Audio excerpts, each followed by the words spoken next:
내가 어렸을 적에 겪었던 일입니다.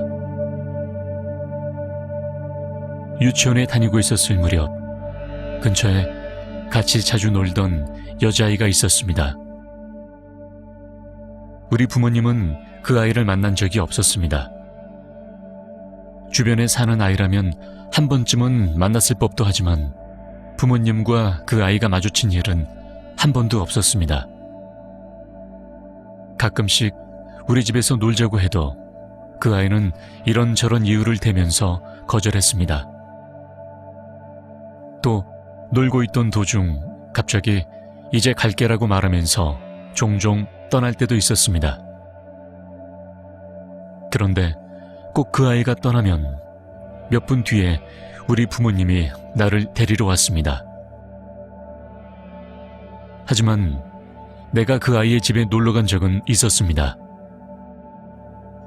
나무로 지어진 작은 집이었지만 어딘지 모르게 낡아 보이는 분위기의 집이었습니다. 나 역시 그 아이의 부모님을 만나본 적은 없었습니다.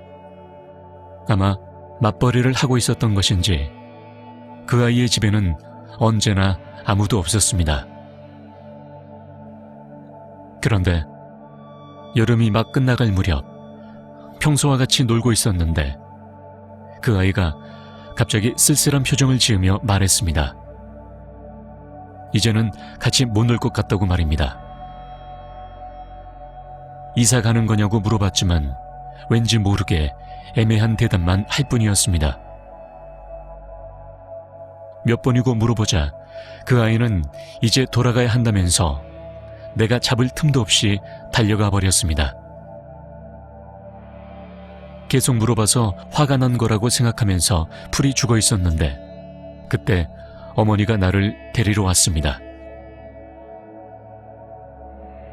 그리고 그 다음날 나는 어제 일이 마음에 남았던 탓에 그 아이의 집으로 갔습니다.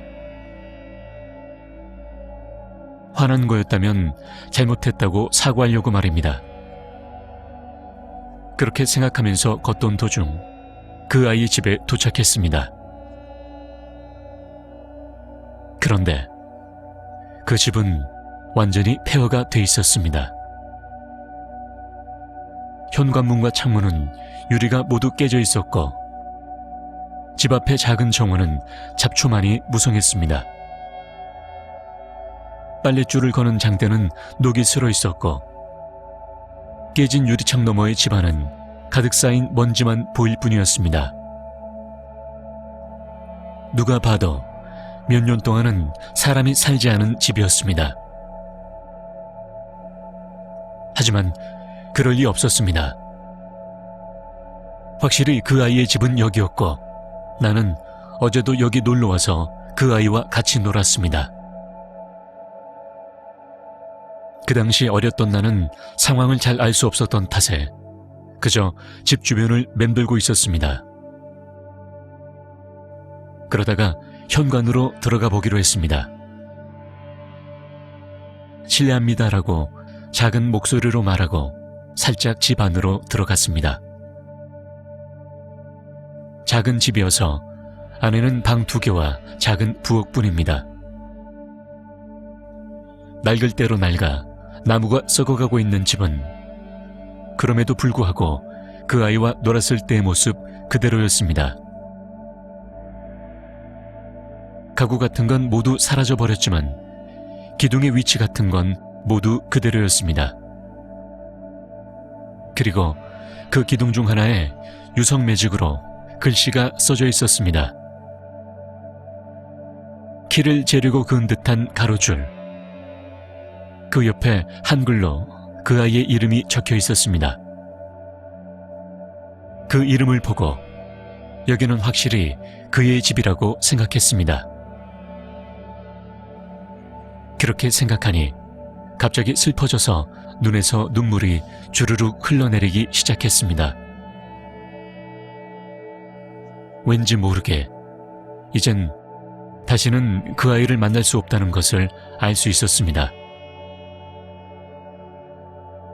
지금 냉정히 생각해보면 분명 이상한 상황이었지만 어린 나에게는 그저 그 아이를 다시 만날 수 없다는 것이 슬펐고 그 폐허 속에서 한동안 슬프게 울고 있었습니다. 그날 저녁 부모님께는 무슨 일이 있었는지 솔직히 말할 수 없었습니다. 며칠이 지난 뒤에서야 가장 친했던 친구가 멀리 이사 가버렸다고 거짓말로 말했을 뿐이었습니다. 그렇게 시간은 몇십 년이 흘러갔습니다. 이젠 그 아이의 얼굴조차 어렴풋하게 떠오를 뿐입니다. 그래도 그 아이와 사이좋게 놀았던 행복한 시간들과 마치 백일몽 같은 이해할 수 없는 헤어짐은 평생 잊지 못할 것입니다.